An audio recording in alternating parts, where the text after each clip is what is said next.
Tomorrow in Perth, a Senate inquiry will begin hearing evidence about the future of Australia's criminal justice system and whether governments should be spending less money on building prisons and more on crime prevention. The concept is known as justice reinvestment, and it's proving popular with Republicans in the US, who are keen to cut back government spending. In Australia, the prison system costs taxpayers over $3 billion a year, and that figure is rising with the jail population growing 4% a year for the last 30 years, with Aboriginal adults now being jailed at a rate of 14 times higher than the rest of the community.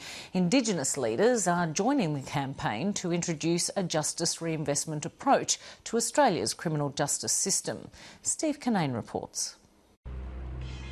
Bo, Trey and Kobe are advocates for justice reinvestment.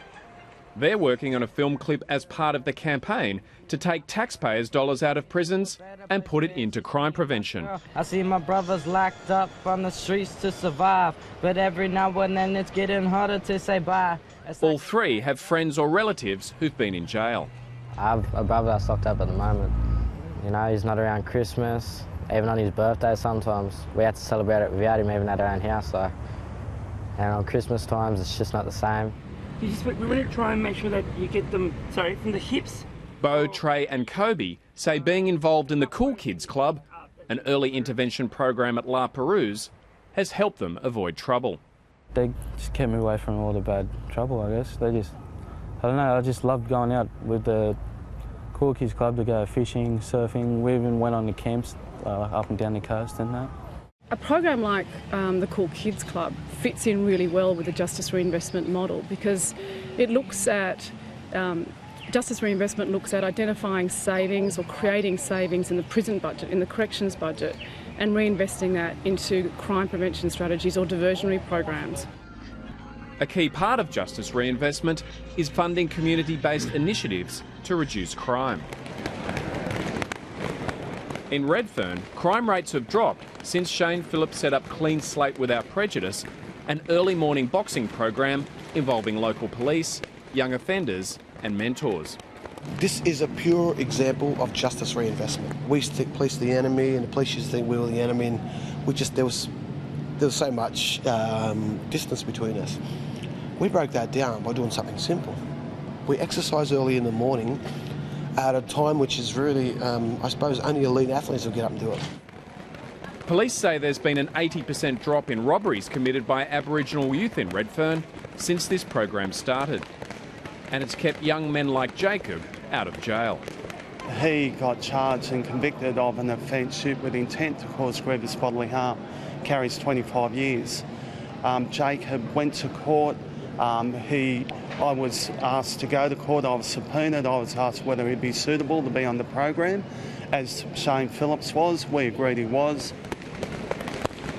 After watching Jacob get his life back on track, Luke Frudenstein took him along to a job interview at Linfox. Luke was there in the room beside me. I couldn't lie, I had to be upfront about everything. Yeah, then at the end of the job, at the end of the interview, she gave me the job on the spot because of Luke. He's doing community service, he's working, he's paying taxes, and he's mixing with good people rather than perhaps being inside with not so good people. Despite its successes, this program has struggled to maintain funding. It needs money to pay the mentors who help keep Redfern's Indigenous youth on track. Mick Gooder says these kinds of programs end up saving taxpayers' money.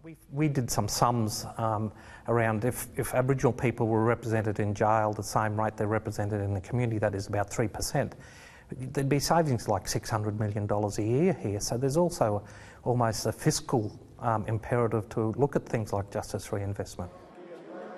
And it's money that's driving the debate in the US. Prominent Republicans like Newt Gingrich, Jeb Bush and Grover Norquist have signed on for a campaign to cut incarceration rates. But in Australia, it's been a Green senator pushing for an inquiry into justice reinvestment. The point of the Senate inquiry is to look at to what extent the concept of reducing the number of people in prison to save money and then reinvest that money in those communities where we know that crime occurs, all based on strong evidence, to see if that concept can be adapted for Australian conditions and can give us an alternative to what we're doing now, which is actually failing. Down at this Redfern gym, they don't need a Senate inquiry to tell them that justice reinvestment works. The cost of paying for 2 kids that have gone into custody pays for 4 mentors, and it pays for, well, it doesn't pay for it, it covers the cost of keeping those kids out. And those kids are not just staying out, they're going into employment, so they pay their taxpayers. So it's a no-brainer. Steve Kinane, Lateline.